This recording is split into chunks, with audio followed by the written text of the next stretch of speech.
What is a high in Pakistan cricket? The only way to truly experience a Pakistan cricket high is to understand the depths of the lows. You have to understand where the fans are coming from. You have to understand how dark it was in the abyss of Pakistan cricket in the past 18 months. But now they've come back with three back to back ODI series wins against SENA countries. This is the Hal-e-Pakistan podcast, the Hal of Pakistan. Usman Samiuddin's talked about it, but Tafas has talked about it. Now it's Backward Point's turn.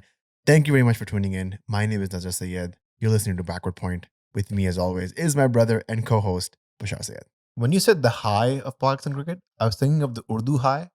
Like high. I mean, it's a double-edged sword, right? It's a double-edged sword. Is it the Urdu high or is it Even the English Urdu high could have two meanings, like high Babar, what a cover drive. Yes. Or high Saim Ayub, what a batsman.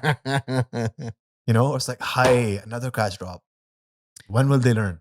But the South Africans or the Pakistanis? Both. Today was an abysmal day for fielding in the game of cricket, but it's happened. 2-1 in Australia. Was it 2-1 in Zimbabwe as well? And right now we're sitting 2-0 against South Africa in South Africa.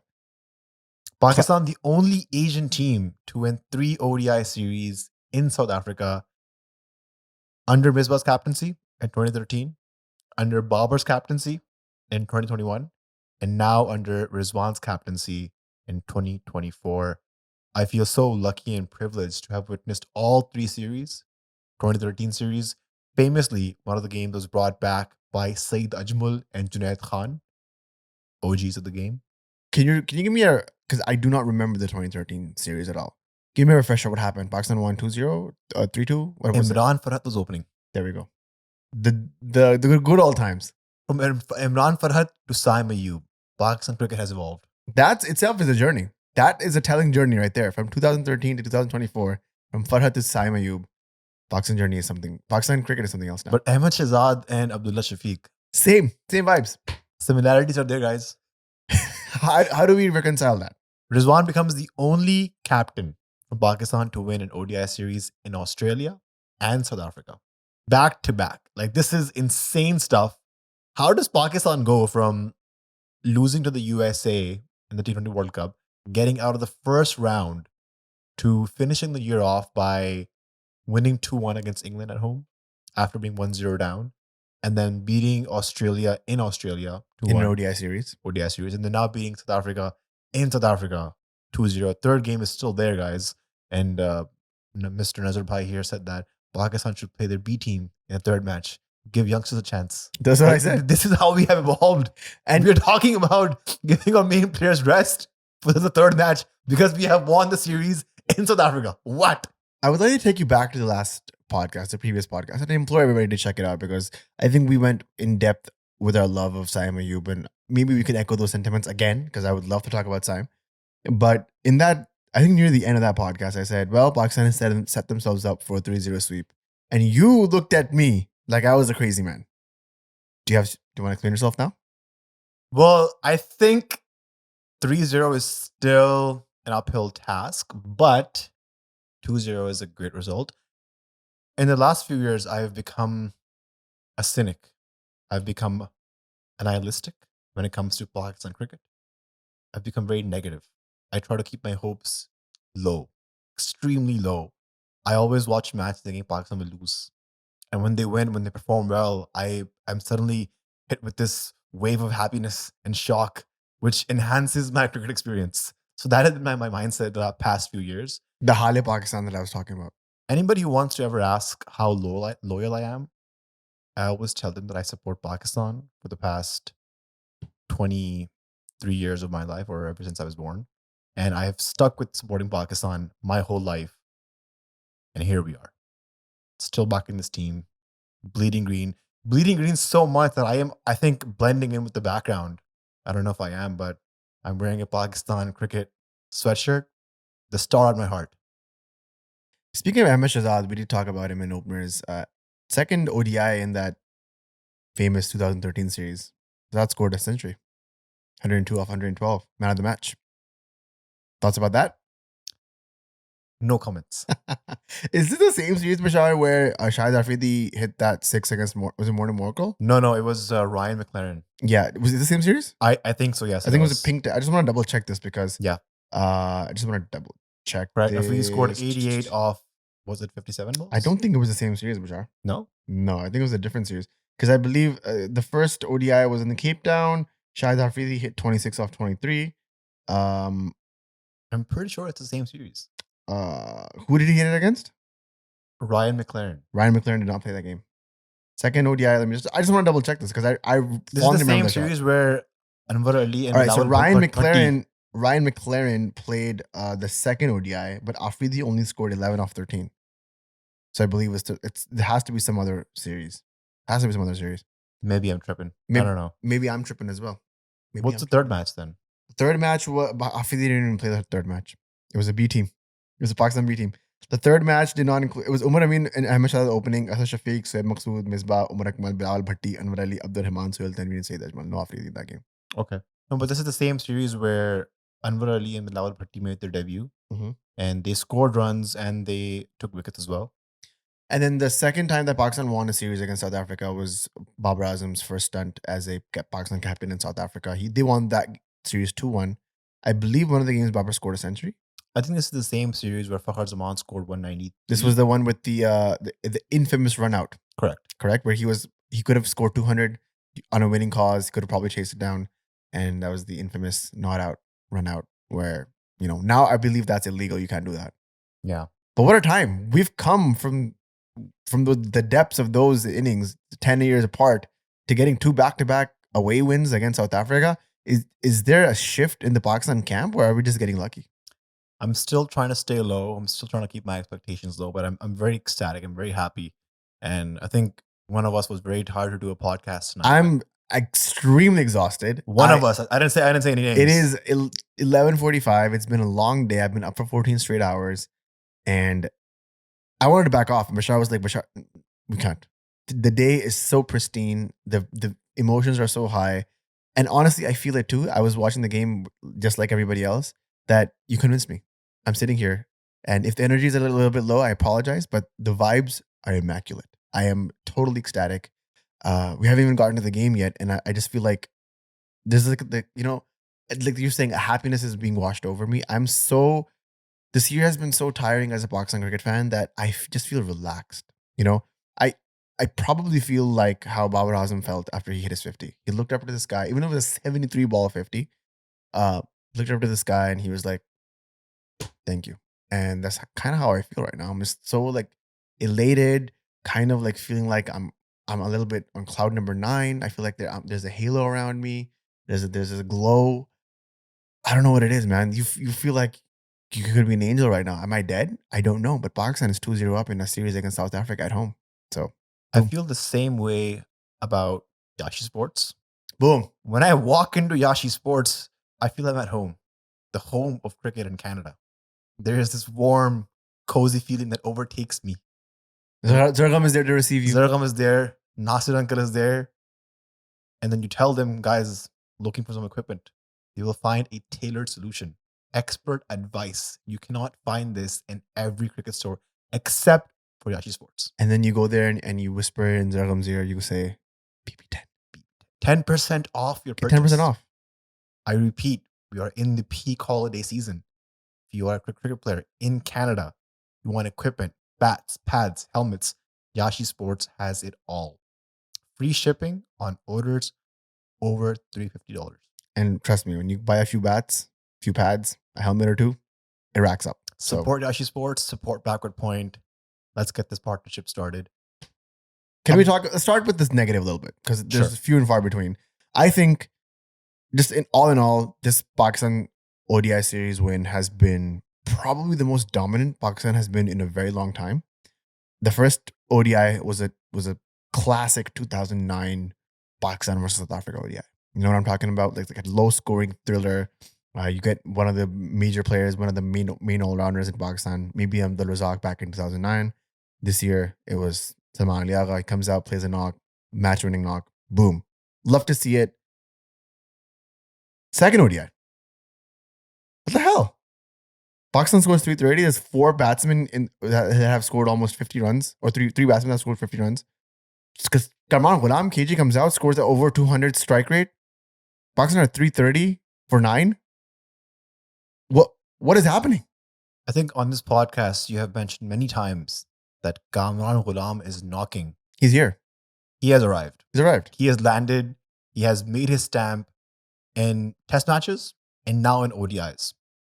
And the one thing I've realized and learned from watching players like Saud Shakil bat, Salman Ali Agha bat, Kamran Ghulam bat, that when you back proven domestic cricketers, players who have been through the grind of domestic, they come on the international scene and they perform.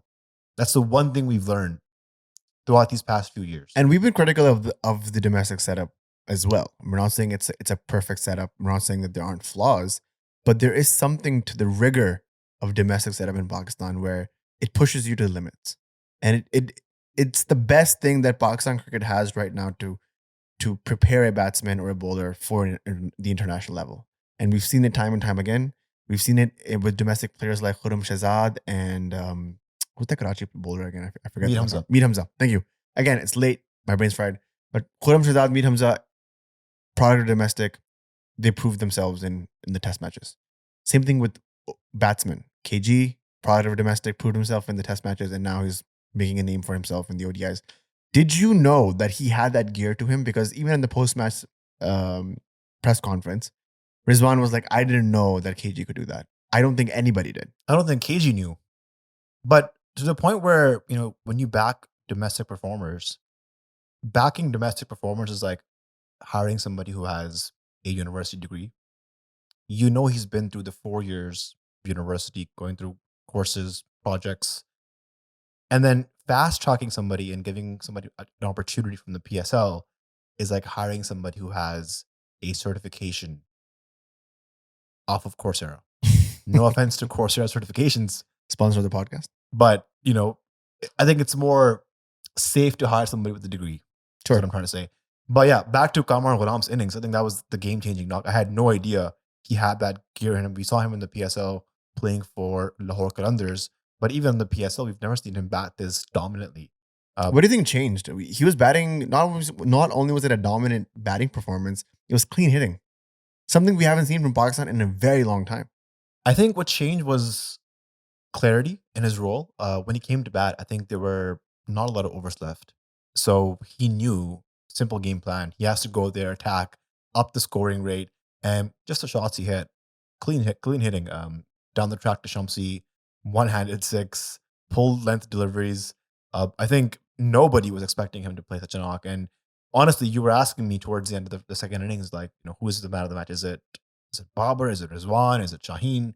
And I said, no, it's KG. If KG does not score those 60-odd runs, Pakistan does not get to 330. They underscore, and Klassen, South Africa, chases down. So I think KG is the most impact player, my man of the match, and also the chosen man of the match for this match. I tweeted from the Backward Point podcast. I said, this is the most non-Pakistani 50 runs that I've ever seen. Well done, KG. And I truly believe that, because we haven't seen hitting or middle order hitting like that. I don't even remember since when. I'll tell you when. He scored 50 off 25 balls, which is the second fastest 50 by a Pakistani in South Africa. And I just Googled. I was like, who has the fastest 50 for Pakistan? Can I guess? And ODIs, sure. Against South Africa? Overall. Oh, overall it's Shaheen Afridi. Shaheen Afridi has the fastest, second fastest, Third fastest, fourth fastest. He has like 3 or 4 50s off 18 balls. Yep. Unbelievable. Yep.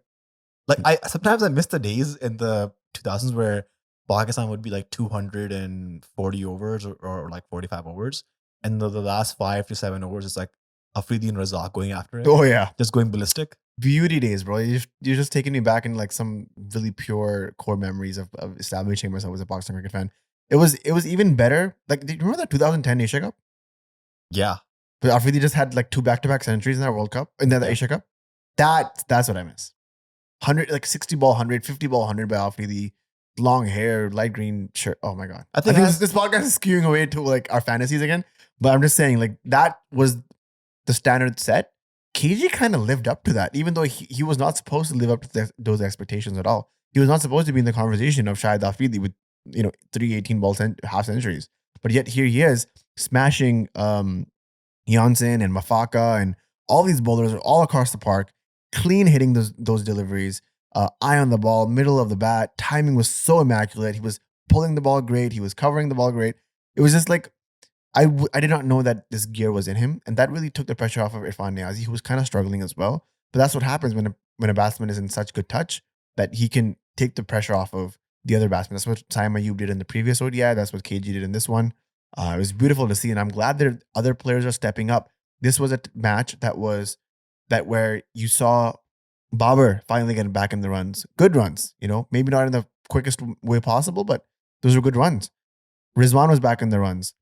Saim gave a not so, it wasn't the best start, but he gave a solid start in the beginning. You got Salman Liaqab in the runs, KG in the runs. Irfan Niazi, the best shot of the day.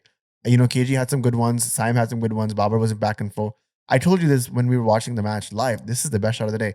It was when Irfan Niazi hit, I believe it was Janssen, over the cover mid-off region for 6 on a free hit. Best shot of the day. I know, he's not been performing as well, and there's been lapses in some of his hitting. I totally get that, but that one shot shows me the potential of Irfan Niazi. Work on him. Just keep him there. He's a good number 7. He's going to give you good runs later into the series, and especially in places like Pakistan where the Champions Trophy is being held. Official announcement is here. I think he's the person to lead that charge, and I'm glad that he was there with KG, because seeing KG hit those runs, I believe that Irfan Niazi, he's due for one. Do you want to mention Babar now, or do you want to talk about Babar in the end? Let's talk about Babar now. Is Babar Azam back in form? Question mark. Babar's first 50 in international cricket in 22 innings. We're talking about Pakistan's best batsman not scoring a 50 in 22 innings. Babar's first 50 in ODIs in over 13 months. His last 50 came against New Zealand in the 2023 ODI World Cup, where he scored 66, and he had that partnership with Babar Azam. Babar's top score since his 151 against Nepal has been 75. Against? Do we know? Not sure. I couldn't check. But yeah, it's been 16 months since Babar's last international century. And I think it's a running joke at this point where Mikhail, your son, is 14 months old. Yes. And yet to see a Babar century. Yet to see a Babar Azam century in international cricket. Yeah. You've been hyping up Babar to Mikhail for a long time because he's tuning in, not seeing a century from Babar. He's checked out. He's a Saim Ayub fan now. And he wants a Saim Ayub shirt. Even his last century, Babar's last century was against Nepal. I mean, no offense to Babar, but that's not really a commendable stamp of authority century. Babar has had 11 scores 50 plus since that century against Nepal. So what I'm trying to say about these stats is that Babar is getting starts, Babar is getting 50s, but he's not able to convert those starts and those 50s into big scores, big centuries.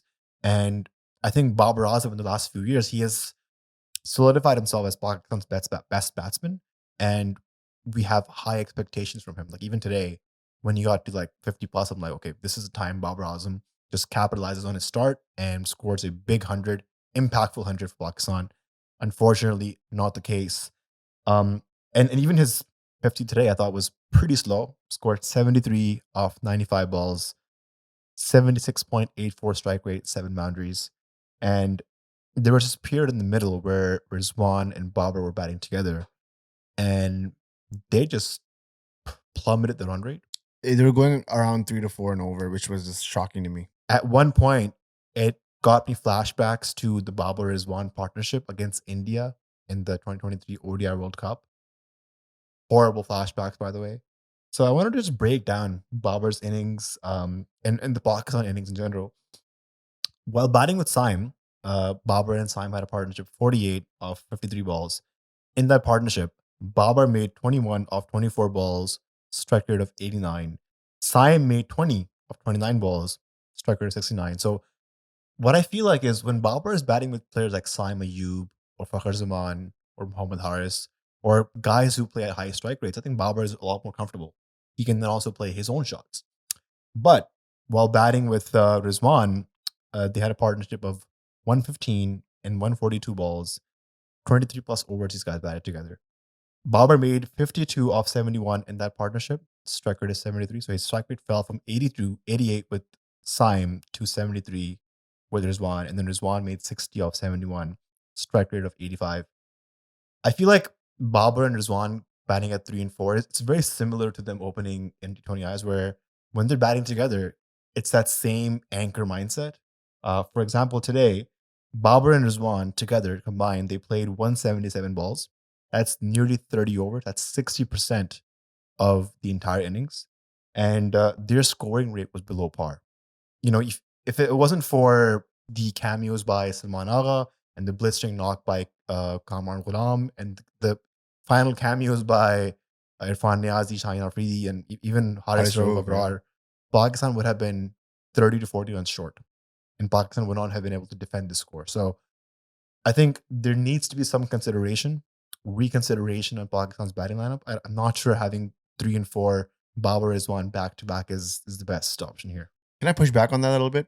What if I tell you that maybe that was the plan? Maybe the plan was to take the game deep, have a consolidating partnership that may be a bit under par, but has a lot of runs behind it, like 114 off 144, like the one that you said that Babar and Rizwan had.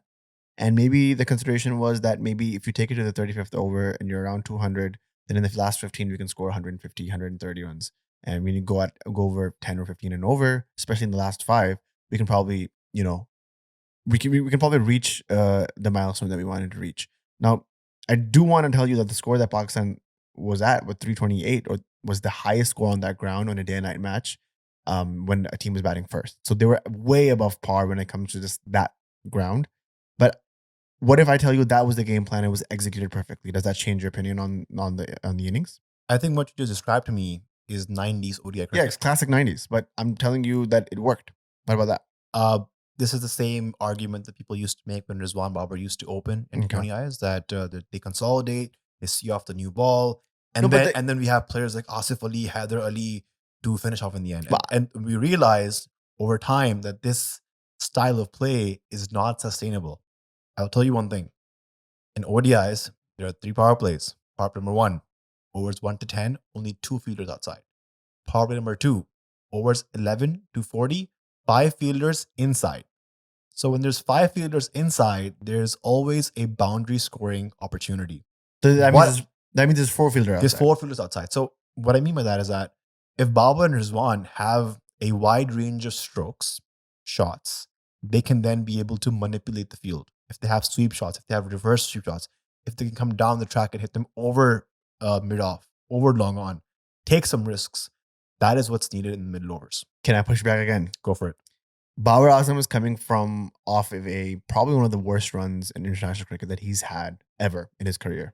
If he's taking his time to build up the runs, just like maybe Virat Kohli did when he got a century against Australia, I believe it was the first test, right?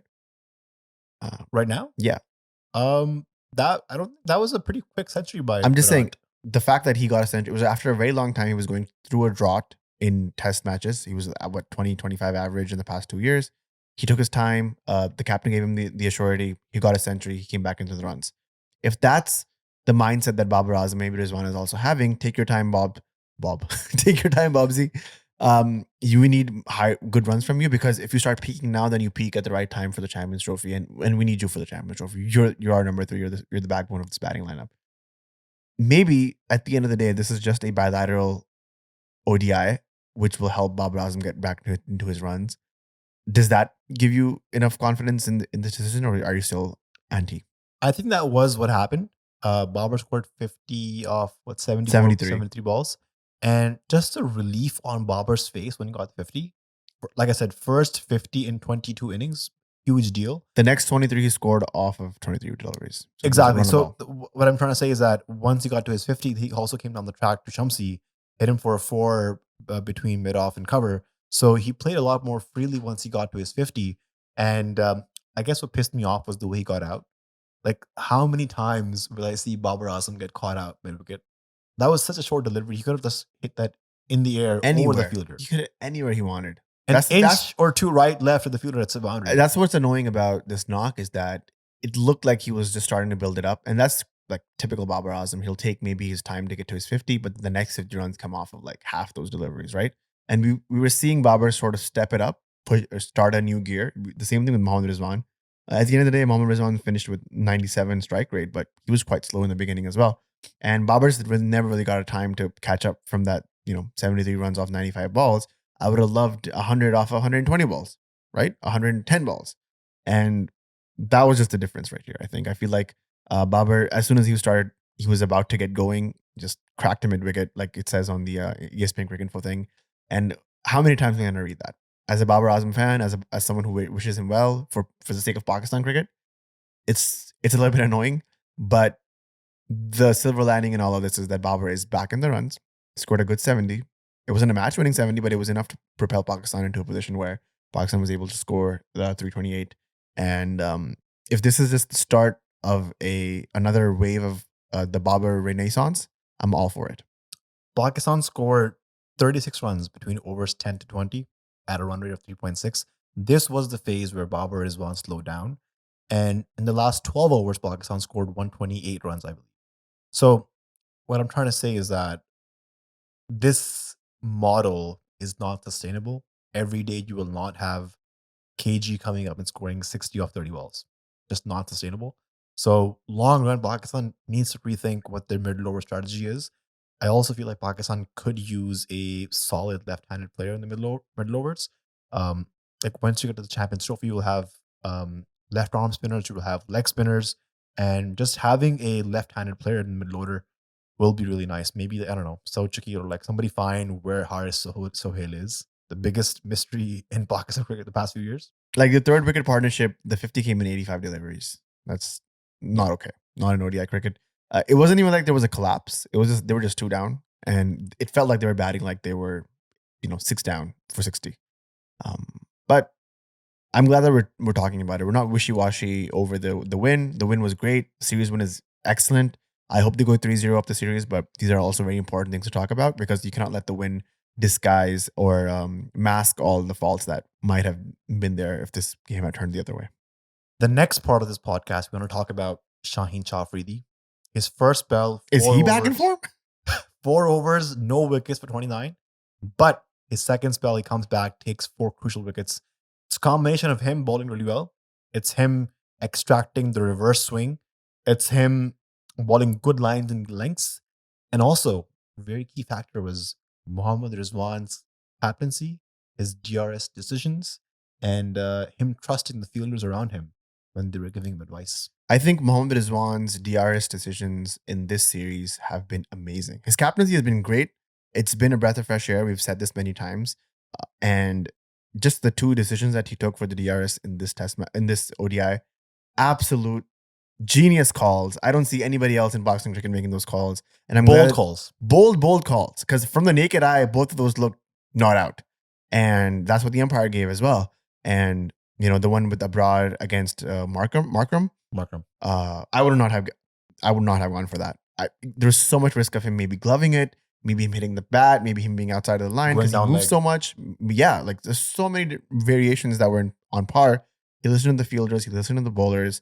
He didn't make a rash or irrational decision or an emotional decision. He made a logical one and got him the wicket there. The best one was when Mohammad Rizwan called the DRS on the Shaheen Afridi delivery. Which one? The one where Salman Ali Agha was... the one to Peklakweo, yes.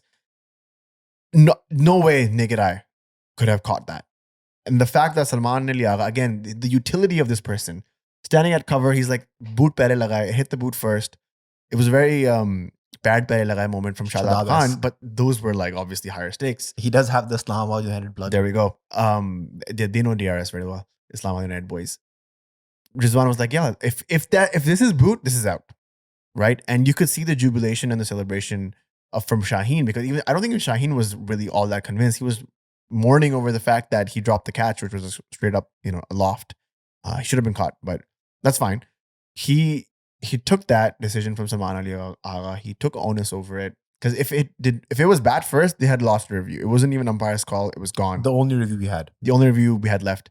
And he made that call. It was a beautiful call, beautiful decision. It was overturned in favor of Shaheen Afridi, which actually helped him, push. Sometimes bowlers need that extra push. It helped him become even a greater bowler in that second spell.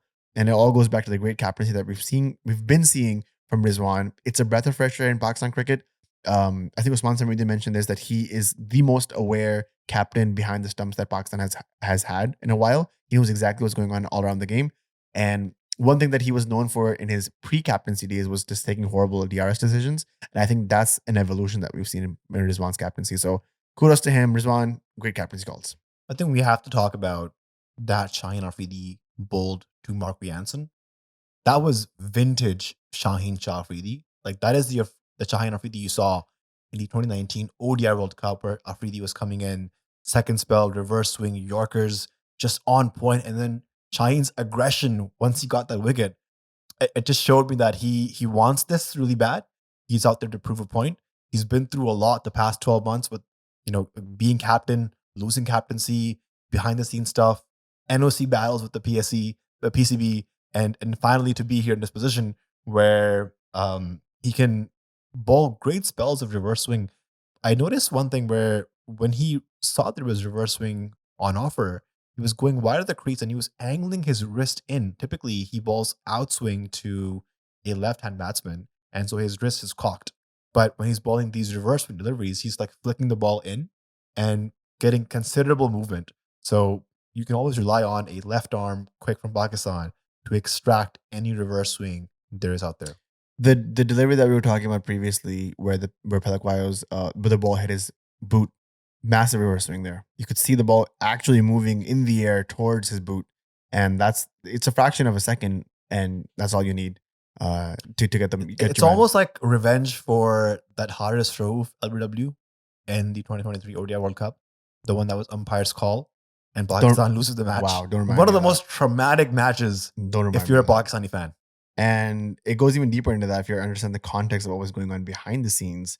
You have a chairman like just talking to the management about sacking the captain mid tournament. It's just insane. Like the PTSD that I have from that tournament is insane. Not only that, but that game was the defining game. Because if Pakistan win that game, they might even have a chance to qualify for the semifinals. And the hatred for Keshav Maharaj is just next level for me. But here's the stat I want to give you about Shaheen Afridi. Fazan Lakhani tweeted this, so credits to Fazan. Shaheen Afridi has 117 wickets in 58 matches, the most by a fast bowler at this stage of their ODI career. In comparison, Mitchell Starc had 113 wickets after 58 ODIs, and Shane Bond had 111, also alumni of the podcast. Wait. Watch Shane Bond podcast here. Among Pakistani bowlers, Shaheen's tally surpasses Saqlain Mushtaq, who had 115 after 58 matches. Overall, two spinners lead the list of bowlers with the most wickets after 58 ODIs, Rashid Khan with 125 and Sandeep Lamachane with 121. Again, Shaheen Afridi has the most wickets as a fast bowler after 58 matches with 117 wickets. The past 2 years, we've talked many times on this podcast and behind closed doors and off the record that there is a visible decline in Shaheen Afridi. Even after that decline, even after the injury rehabilitation or the murder of the rehabilitation, as we call it, he still is the top wicket taker after 58 matches. Does that mean that we've been reading into this all wrong and that he was already always that guy? Or are we reading into it worse now? Because if that injury had not occurred, or if that rehabilitation was done correctly, maybe those 117 wickets would have been 135. My hot take is that Shaheen's best format is ODIs. In test matches, he does not have the repetitions in his body to bowl long spells. In T20s, I feel like he's not that effective in the second spell or bowling in the death overs. He's only a really good new ball bowler. But ODIs, he's good with the new ball. He's good in his second spell. He's a genuine wicket taker. Anytime in this series, Rizwan has called back Shaheen to bowl overs or bowl another spell, he's come in and he's gotten wickets for Pakistan. He's Pakistan's key bowler in this format. And I think the numbers are there backing all this stuff. Really happy that Shaheen is finding his mojo again. I think he is an integral part of Pakistan's white ball setup. And I think this is a good transition, but Shaheen Afridi is now only part of Pakistan's white ball setup. He has been rested in the test series coming up. He has also been rested prematurely from the next home test series against West Indies. Shaheen Afridi has signed up for the BPL, which is happening in the Jan-Feb timeline. And to add some spices to this whole thing, Shaheen changed his Instagram display picture to him in a test shirt. What does this mean? Oh, wow. I don't know I that. just noticed this. Like, why would he deliberately change his Instagram display picture to him in a test shirt? He's sending a message that maybe he's being dropped. Or maybe... Like, does he want to play test matches and he's being dropped? Yes, I think that's what he's trying to tell us. But- He is a man of codes and secrets. So he will, put a not so ambiguous code of a lion or whatever. Remember that when that happened? Yeah. Don't ever for any reason. Yeah. So he's one of those. I don't know. Maybe he wants to play tests and he's not being allowed to play tests. I actually think it's good for Shaheen that he's not playing test matches, that his workload is being managed for the first time in his career, and that we are looking at Mir Hamza as a good like-for-like replacement for Shaheen in test matches. And this will just help Shaheen elongate his career and probably help him make some more money off the leagues. Yeah, but I think there was a very good argument. I think it was the last But Fast podcast where they talked about the legacy of the player. And the legacy is created by two things: winning ICC Tour tournaments and test matches. Shaheen Afridi has 100 wickets in all three formats, but, the best format is the test format where he has 116 wickets. And then the second best is ODIs where he has 117 wickets. And then the third best is T20Is where he has 100 wickets. So it just shows you that even though he may have 300 plus wickets in ODIs or in international cricket, the ones that he has in test and ODIs will always rank a lot higher than the ones in T20Is. I used to think about legacy a lot as a Pakistani player. I'm like, if I'm a Pakistani player, I would want to play test matches, take test wickets, become a legend. But in the past few months or years, I've interacted with Pakistani players. I've interviewed a few of them, thankfully. And I'm a lot more empathetic to them. For instance, I think of myself, if I am Ehsanullah, why the hell do I want to play test matches? I will just want to play white ball cricket, PSL, get a league contract in the BPL, get a league contract in the 100, make a few quick bucks, and live my life. Because with the PCB, you are literally one injury away from your career being finished. So Shaheen, already a victim of back-to-back knee injuries, I don't think it's feasible for him to invest in the red ball format where he has a family to feed. He doesn't know where he'll be in the next 6 months. One day he's captain, next day he's not captain anymore. There's talks of him being dropped from the team. He is dropped from the test team mid-series. There's so much inconsistency and instability. Who does Shaheen even trust? Does Shaheen trust Gary Kirsten? Oh, wait, he's out. Does Shaheen trust Gillespie? Oh, wait, he's out. So why would a player in this whole scenario think about legacy? I agree. I think legacy is important. I think players like Naseem and Shaheen should get hundreds of test wickets. But the reality is they've both been injury struck and they both think that their careers could be finished here or there. We've seen so many bowlers in the past 20 years in Pakistan, fast bowlers who have come, burst on the scene, disappeared for some reason or the other. अगर आप Pakistan cricket में rest करते हो तो आप rest in peace हो जाते हो. Facts. Naseem said that. Naseem said that. I feel like that's a wider argument, Bashar, about the system and the rewards that the system gives to Pakistani players, and we can have that conversation in another day. But I do think that we have not seen the last of Shaheen Afridi in Test match cricket. Maybe this is a break that he is due for, and yet he's not being called upon. The break that he doesn't want to take, but I think that it's coming at a right call. The home test series giving him a break makes complete sense to me. It doesn't make a difference because they're going to play the two spinners and the the famous Aqib Javed clip from the podcast.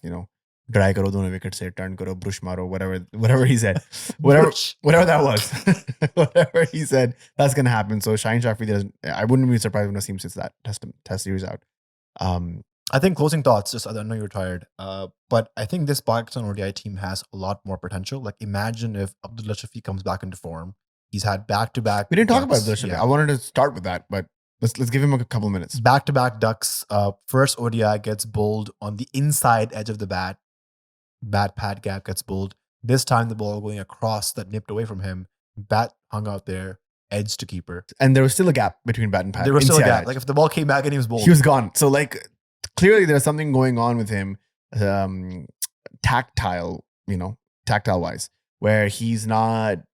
I don't know. His form is off. Is his head falling over? Is his base not like? I don't know what the terms are when it comes to what is exactly wrong with him. But something is seriously not the same as it was a year ago, and it shows. So maybe he should go back into the academy setup to work on his form a little bit, work on his technique, or maybe should we make calls for dropping him, Bashar? What do you think? Because Fakhar Zaman is waiting. Fakhar Zaman is knocking. He's not knocking. He's Kamran, Ghulam was knocking. Now Fakhar Zaman is knocking, guys. I think it's tough. But I guess what I'm trying to say is that when Abdullah Shafique comes back into form, this is a far more dangerous Pakistan ODI team. Like when we're firing in all cylinders, Saim in form, big start. Abdullah in form, can have a good start as well. Then Babar and Rizwan middle over, Salman Agha in the end, KG in the end, Irfan Niazi, Shaheen Afridi. So all of these are good signs. I think this is a good Pakistan team building up toward Champions Trophy. Every single match is important. I don't know why South Africa benched Rabada today, or they benched a couple of more guys. I think every single match now leading up to February, March Champions Trophy is critical. It's very important to test your bench strength, to know what players fit in what roles, and to also give the players the clarity of what is expected from them in the Champions Trophy so they can prepare accordingly. Yeah, I agree. We didn't even talk about Abrar and how important his inclusion has been into this ODI side. We've been dearly missing a proper spinner. I think it was most evident in the 2023 ODI World Cup where we just Shahid was out of form. Osama was getting whipped. Mohammad Nawaz was getting there was no proper spinner, and I would even argue in the 2024 T20 World Cup we were kind of missing a spinner there too, without Shahid being out of form still. Abrar has been a breath of fresh air as well, and especially in the spinning department, he turns it both ways. He's getting a lot of drift in. Salman Ali Agha got a lot of drift as well. These guys are really using the seam to their effect, to the best effect. And, it's good for me sitting from the outside, analyzing all this because I'm looking at the Champions Trophy, which is in less than 100 days, 90 days, 80 days, I don't even know. And I'm looking at the formation that Pakistan is setting up, and they look a lot more comfortable than they did maybe before the last World Cup. Everything kind of went into disarray in that Asia Cup in last summer in 2023, but this time it's kind of all blending in. There was disarray right before this, and they're sort of like finally the pieces of a puzzle finding their way back into their correct spots. And with Babar in the runs, Rizwan in the runs, Abrar taking wickets, Salman Liaga being as utilitarian as he is, Shaheen Afridi taking a 4-for, could have been a 5-for, but the Karachi agenda was against him. Saim drops him. Sam Ayub coming into his own. A lot of pieces are fitting in at the right time. And I'm not going to say anything because backward point curse is real, but it's looking good. I hope Pakistan goes off with a 3-0 sweep. I think this might be the first time they sweep South Africa in South Africa, which itself will be a really huge confidence boost. And then there's the ODI series when they come back to Pakistan. There's a tri-series, I think, with New Zealand and South Africa, I believe. Is that right? Tri-series with them. It's in Pakistan. I just hope the Lahore Stadium is ready before that because things look bleak there. On that note, thank you for tuning in to Backward Point. This is Bashar signing off, and with me is my brother and co-host, Nazar Sayed. You promised me 30 minutes. We're at 45. This is the love for the podcast, guys. This is the love for the podcast, genuinely. I'm so tired right now, and my son will wake up in 6 hours, which means I won't even get more than 6 hours, but for the love of the podcast, man. When your son wakes up and he's like, where's Babar's 100? I'll show him Sam's 100. What do you tell him? I show him Sam's 100. I'm like, forget Babar right now. Watch this. This is you. Sam Jaju. This is how it's done. The Karachi agenda is strong with him. I think he's moved on from Babar to Saim. He's a young generation guy. He doesn't like the old heads anymore. He wants the new heads. And Saim is his guy. Don't forget to like, subscribe, and if you're listening to us on the audio platforms, leaving a review goes a long way. Links to join Patreon, description. Links to join the Discord community for free, the description. We are working towards improving the Discord community. Yeah, we've heard some complaints, guys, and we're tuning it up. Don't worry. Yeah, I'm going to be working on that in this winter break. So hopefully in the coming new year, we'll have a reformulated Discord channel. Come in, join in, talk cricket with like-minded people in a non-toxic environment. Again, this is Bashar signing off. Pakistan has just won a ODI series in South Africa, 2-0. 1 match to go. We'll be back in the next episode. 3-0 coming. Cheers.